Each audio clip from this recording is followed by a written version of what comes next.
మాధవ, రాత్రి నువ్వు హేమ గది దగ్గరికి వెళ్ళావా లేదా? వెళ్ళాను. ఎందుకు వెళ్ళావు? అమ్మాయి ఇంకెందుకు, అందుకే. చెప్పు మాధవ, ఎందుకు వెళ్ళావు? ఆవిడ గది నుంచి పెద్దగా అరుపు వినిపిస్తే వెళ్ళాను. అరుపు వినిపించిందా? ఏమమ్మా, అరిచావా నువ్వు?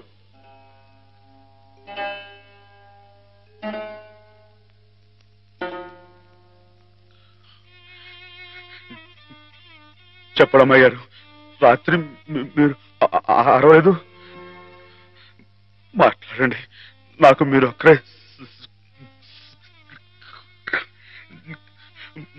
సాక్ష్యం.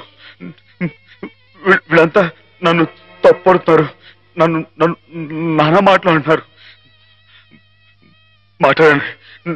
నేను రాత్రి మీ మీద ముందు చీరలాగాడా జాకెట్ చింపాడా చెప్పండి అమ్మాయి గారు. కూర్చోండి, వీడే కదండి అమ్మాయి గారు. రాత్రి మీ గదిలో చొరపడి అల్లరి చేయకపోతే నేను వచ్చి అడ్డుకుంది. చెప్పండి అమ్మాయి గారు. వీడిని సార్, వీడు మనిషిగా సార్, పశువు, రాక్షసుని. ఈ దౌర్భాగ్యుడు రాత్రి ఒంటరిగా ఉన్న అమ్మాయి గారు గదిలో చొరపడి అఘాయితం చేయబోతుంటే సార్, సమయం నేను కనుక అడ్డుకోపోతే ఆవిడ బతుకు నాశనం అయిపోయాడు సార్.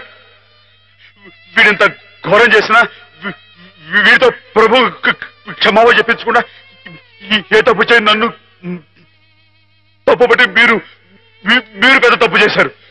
మీరే కాదు, ఇక్కడ మా ఇద్దరి గురించి తప్పుగా మాట్లాడినా వీళ్ళందరూ కూడా తప్పు చేశారు. వీళ్ళకి ప్రభు ఈ పాపలందరినీ క్షమించు, క్షమించు.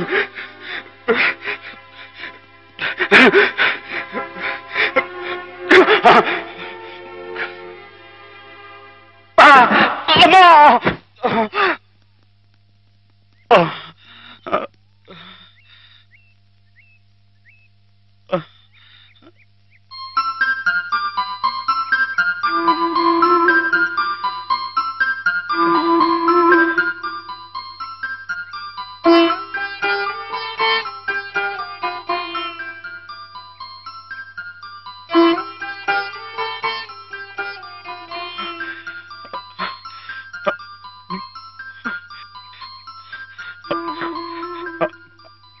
అమ్మాయి గారు, నన్ను గుర్తుపట్టేశారా?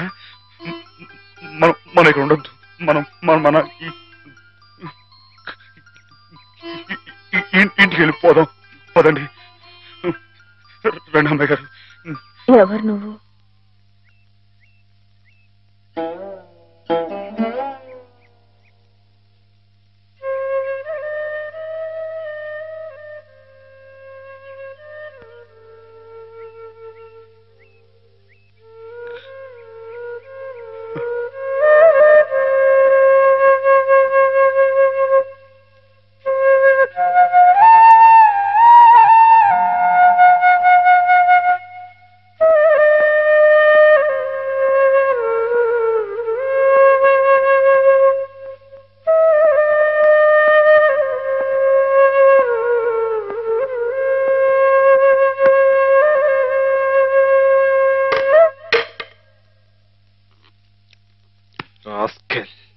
పెద్ద డాక్టర్కే నా మీద రిపోర్ట్ ఇస్తావరా? ఎన్ని గుండెలరా నీకు?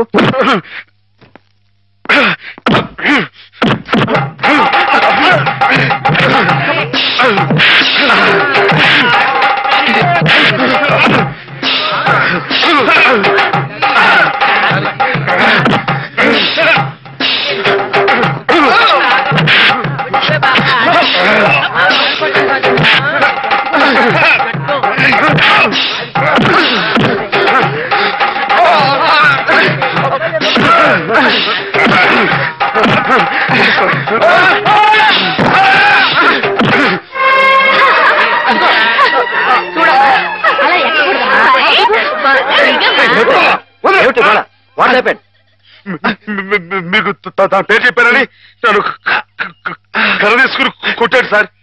నిజమా? లేదు సార్, ఈ పిచ్చోడు మాట్లాడి ఆ రోజు మాధవ చెప్పినప్పుడే నాకు నీ మీద అనుమానం వచ్చింది. తెలుసో తెలియకో చేసిన పాపాలకు మానసిక స్థితి దెబ్బతిని పాపం వాళ్ళు ఇక్కడ పడుంటే వాళ్ళ మీద కాస్త జాలి చూపడం అని ఇటువంటి అగాయిత్యం చేస్తావా? You're summarily dismiss. Get out. Sir ఈ ఒక్కసారికి నథింగ్ డూయింగ్. ఈ కాంపౌండ్ లో అడుగు పెట్టామంటే పోలీసులు పిలిపించి I will get you arrested. Get lost.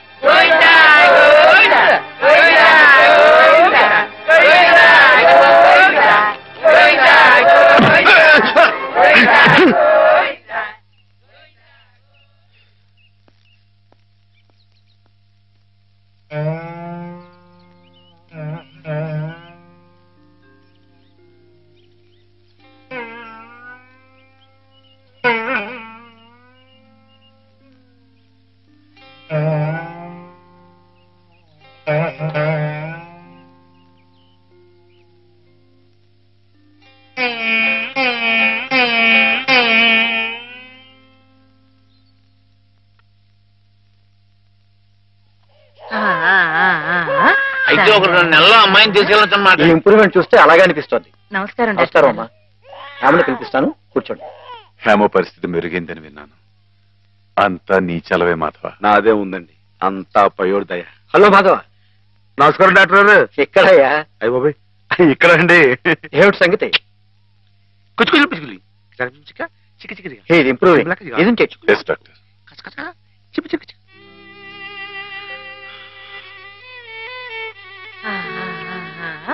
చూడు ఎవరొస్తున్నారో చూడు. పిన్ని. హేమా, నేనే మీ అత్తయ్యని. మావి కూడా వచ్చారు. నేను మావయ్యని. నీకోసం పాపాయిని కూడా తీసుకొచ్చాను. చూడు, కాస్త ఒళ్ళు చేసింది కదా.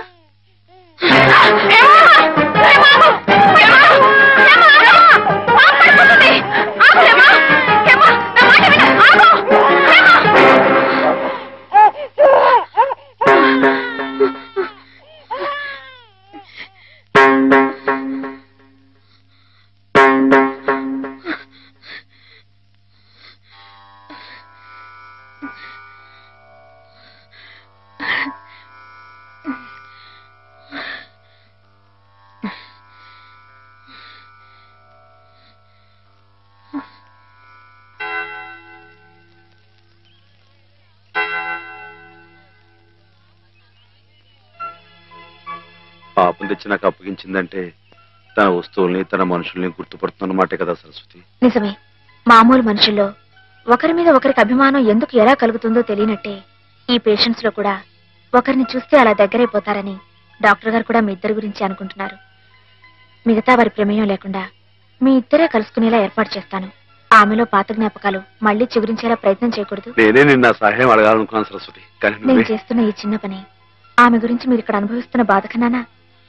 ఏమిటో ఆ పిచ్చివాడు సరస్వతి ఎప్పుడు అలాగే మాట్లాడుకుంటూ ఉంటారా? మాట్లాడుకోరే పాపం. మరి మాట్లాడుకోపోతే ఎందుకు పెదవులు అలా కదులుతున్నాయి? మాట్లాడుకుంటే కాళ్ళు కదులుతాయి గాని పెదాలు ఎందుకు కదులుతాయి? ఓహో, అబ్బో, నువ్వు కూడా కొట్టేవే. పిచ్చి నీకా నాకా? ఓహో, పిచ్చి నాకే. అమ్మో,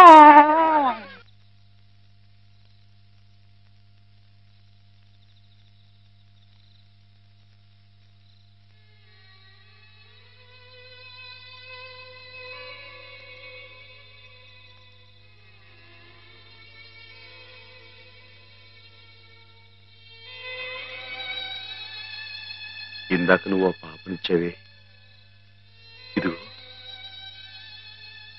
నా దగ్గరే జాగ్రత్తగా ఉంది. కానీ పాప బొజ్జోటం లేదు. నువ్వు వచ్చి పడతావా? పాప బొజ్జుంటుంది.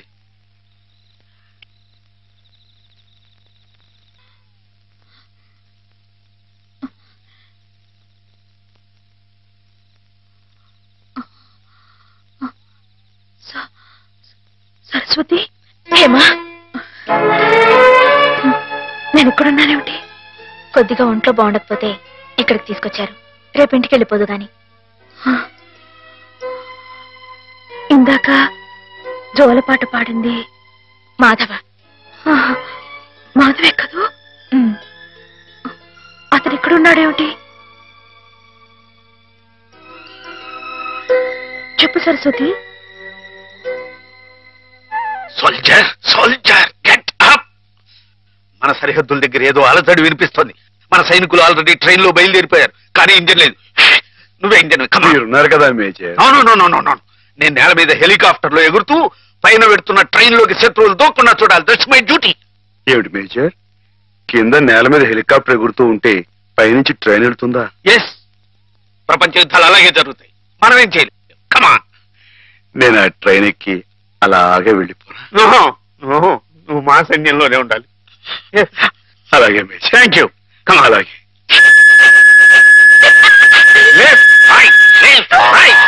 నీకోసం ప్రాణాలకు తెగించి అంత కష్టపడ్డాడమ్మా మాధవ. నేను వెంటనే మాధవ్ చూడాలి. నన్ను తీసుకెళ్ళవలసి. అలాగే.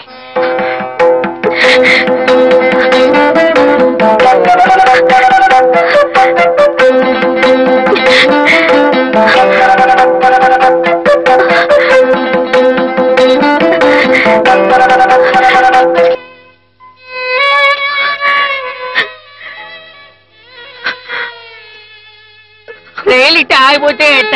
వెనక నుండి విమానాలు ఇచ్చి గుద్దుకుంటాయి. చట్టం. గార్డు జెండా ఊపాడు, అందుకే ఆగిపోయింది. అయితే వీడు పిచ్చి గార్డు. మంచి గార్డు కావాలి. పాపా, నువ్వే మంచి గార్డు. దా దా, భయపడకే. దా దా.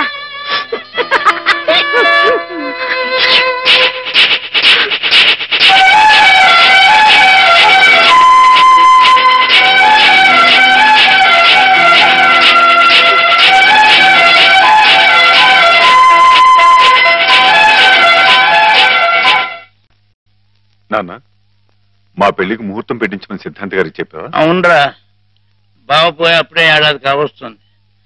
సంవత్సరం తిరగకుండా అమ్మాయికి పెళ్లి చేస్తే ఆయనకి కన్యాదాన ఫలం కలుగుతుందట.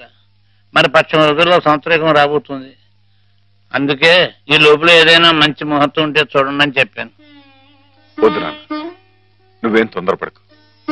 ఏమిట్రా, హేమకు పూర్తిగా నయమైపోయింది, రేపు ఇంటికి తీసుకెళ్లిపోవచ్చని కూడా చెప్పారుగా.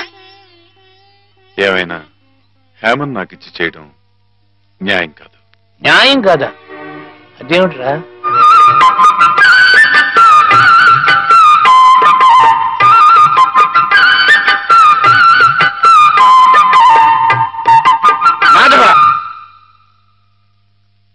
రండి అయ్యారు, రండి కూర్చోండి. చాలారా నీ మర్యాదలు. చండారుడా, కడుపులో ఇంత కుట్ర రాసుకుని మొహానికి ఇంత నవ్వు పూసుకుని ఎంత వినయం నటించారా మా ముందు. అయ్యారు మీరు ఏమన్నారు అయ్యా? అర్థం నిన్ను మా ఇంట్లో ఒక కుర్రాలుగా చూసుకున్నాను రా.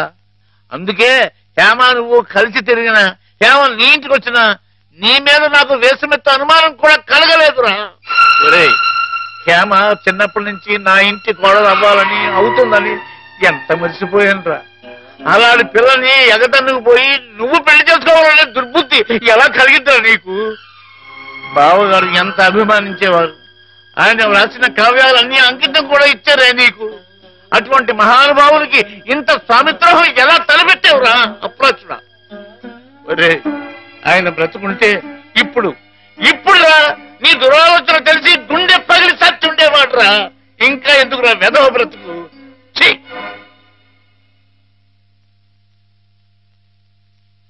వా, అంత పనిచేసేయండి ఎదవా, తప్పు కదండి.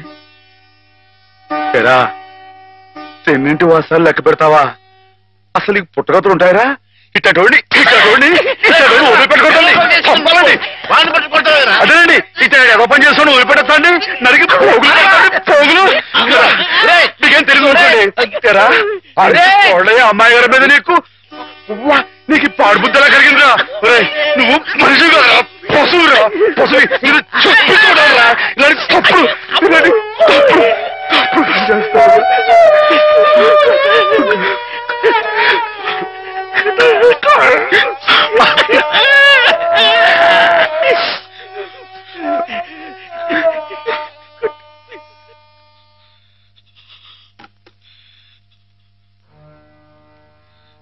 ఏం బతుకురా నీది? ఏ ముహూర్తంలో పుట్టావురా? ఇంకా ఎందుకురా కావాలని బురద పులుముకుంటావు?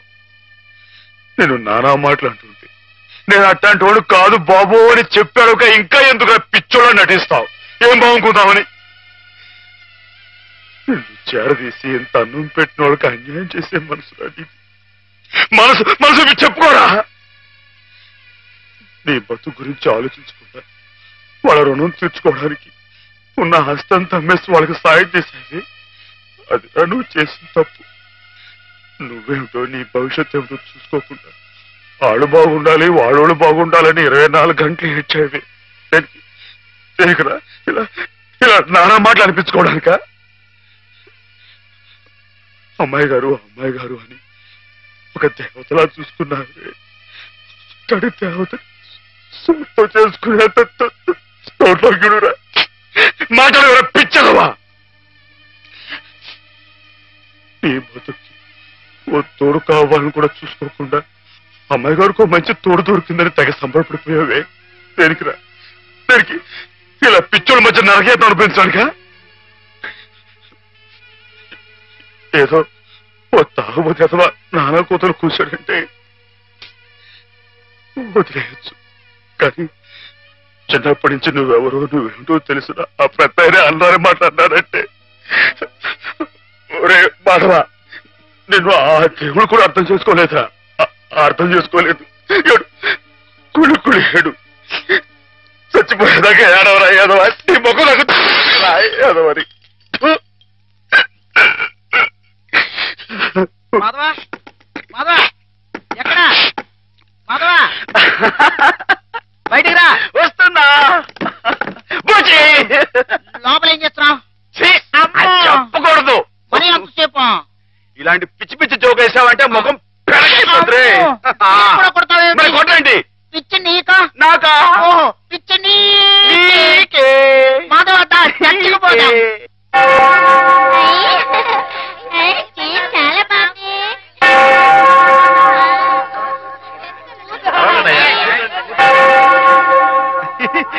నేను ఇక్కడ వెళ్ళే.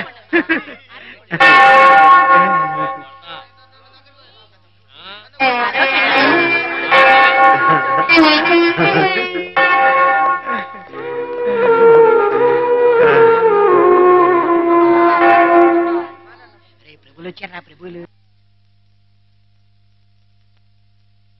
ఏమిటమ్మా? ఒక జీవితానికి సంబంధించిన ముఖ్యమైన సమస్య గురించి ప్రభు సలహా కావాలి ఫాదర్. ఏమిటో చెప్పమ్మా. ఒక ఊర్లో ఒక అబ్బాయి ఒక అమ్మాయి ఉన్నారు. ఆ అమ్మాయి ఆ అబ్బాయిని ప్రాణం కంటే మిన్నగా ప్రేమించింది. కానీ వాళ్ళిద్దరు కులాలు వేరు, అంతస్తులు వేరు. ఆ కారణంగా నేను నిన్ను ప్రేమిస్తున్నానన్న మాట పెదవుల దాకా వచ్చినా నోరు విప్పి అతనికి ఎన్నడూ చెప్పుకోలేకపోయింది. ఆ అబ్బాయికి ఆ అమ్మాయి అంటే అంతులేని అభిమానం. ఆ అమ్మాయి సుఖ సంతోషాల కోసం తన యావదాస్తిని ధారపోశాడు అతను. మానసికంగా శారీరకంగా చిత్రహింసల్ని భరించి గతి తప్పిన ఆ పిల్లని మళ్ళీ మామూలు మనిషిని చేశాడు. పెళ్లి చేసుకోవాల్సిన సమయం వచ్చినప్పుడు ఆ అమ్మాయి తనకి కొత్త జీవితాన్ని ప్రసాదించిన ఆ అబ్బాయిని చేసుకోవాలా? కట్టుబాట్లకి లొంగిపోయి మనసు చంపుకొని పెద్దలు కుదిర్చిన పెళ్లి చేసుకోవాలా? ప్రభువుని అడిగి చెప్పండి ఫాదర్. ఎవరా అమ్మాయి? నేనే ఫాదర్. మరి ఆ అబ్బాయి? నాకు అనవసరం.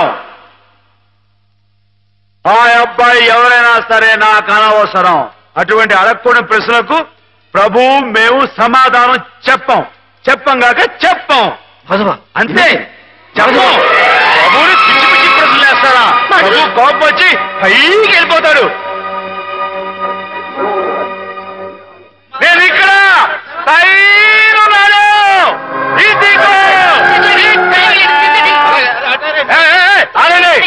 ఎవరైనా పైకి వచ్చారంటే తూకేస్తా. పోండి, దూరంగా పోండి. Helicopter helicopter. ఊరుకోవయ్యా.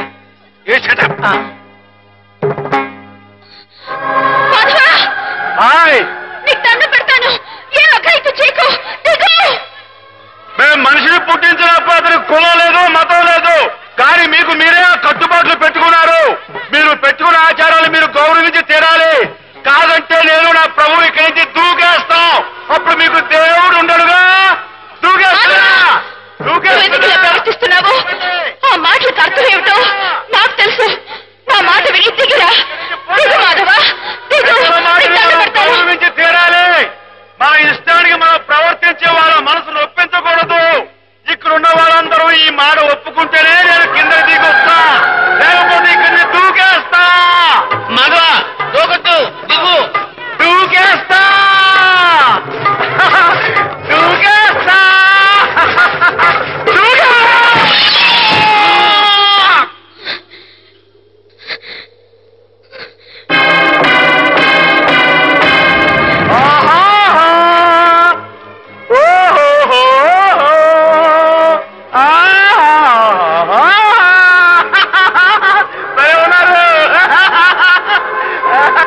మనసు నిండా మాధవుడు రూపం నిండున్నప్పుడు ఈ ఒట్టె కట్టె నీకు అప్పచెప్పటం భావ్యం కాదనిపిస్తోంది బావా. ఆ ఆత్మవంచన కంటే ఆత్మహత్య మేలనిపిస్తోంది. దయచేసి నా కోసం వెతక్కండి. సెలవు. హేమ.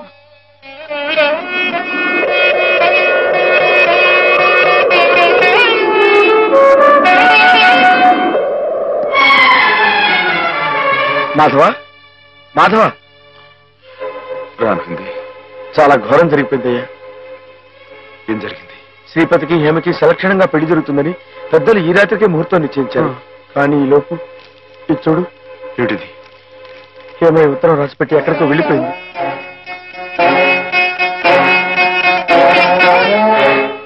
నిజమా? నిజమే మాధవ. ఆవిడ తను చేసుకుని అనడంతో శ్రీపతి గారు ఎదురు తిరిగారు. హేమకి నేను అక్కర్లేకపోతే నాకు హేమ అక్కర్లేదంటూ వాళ్ళ కాలేజీలో పనిచేసే ఓ టీచర్మని అదే ముహూర్తానికి పెళ్లి చేసుకుంటారంటూ పట్టుబట్టు. లేదండి, అలా జరగడానికి వీలేదు. శ్రీపతి బాబు తప్పు కూడా అమ్మాయిగానే పెళ్లి చేసుకోవాలి. అది ఎలా కుదురుతుంది మాధవ? హేమ ఈ పాటికి ఏ గోదాట్లను దూకి ఆత్మహత్య. అమ్మాయి గారికి అన్యాయం చేయడానికి ఆ దేవుడికి మనసు ఎలా వస్తుందిరా? ఆవిడకి ఏం అపాయం జరగదు. నువ్వు వెళ్ళి అమ్మాయి గారు ఎక్కడున్నారో అని చోట వెతుకు.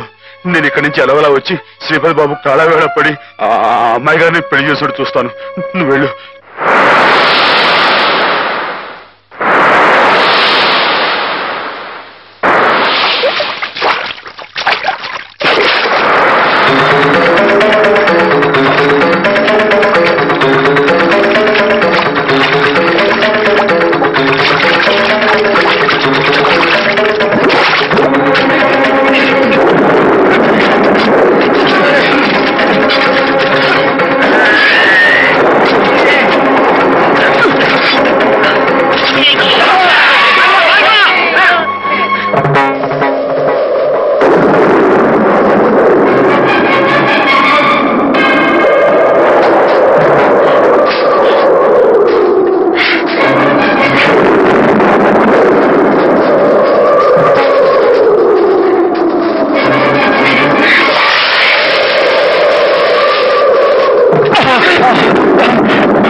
రామాధవ నీకోసం ఎదురు చూస్తున్నాం. బాబు గారు అమ్మాయి గారు ఎక్కడ చెప్పండి, మాట్లాడమండి. అమ్మాయి గారికి ఏమైంది?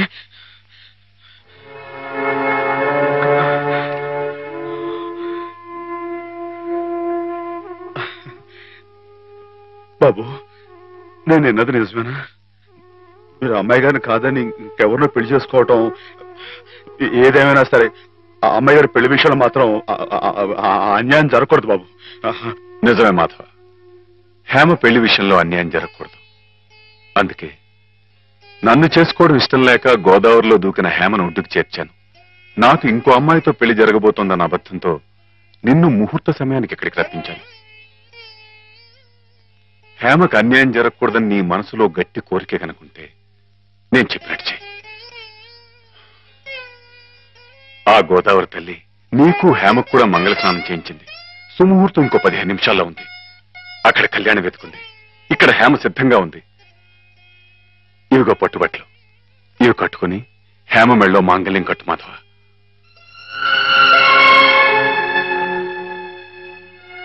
చూడు మాధవ, దగ్గర బంధువులు మేమేమి చేయలేక చేతులు ముడుచు కూర్చుంటే ఏ సంబంధం లేని నువ్వు ఆపద్బాంధవుళ్ళ మా కుటుంబాన్ని ఆదుకున్నావు.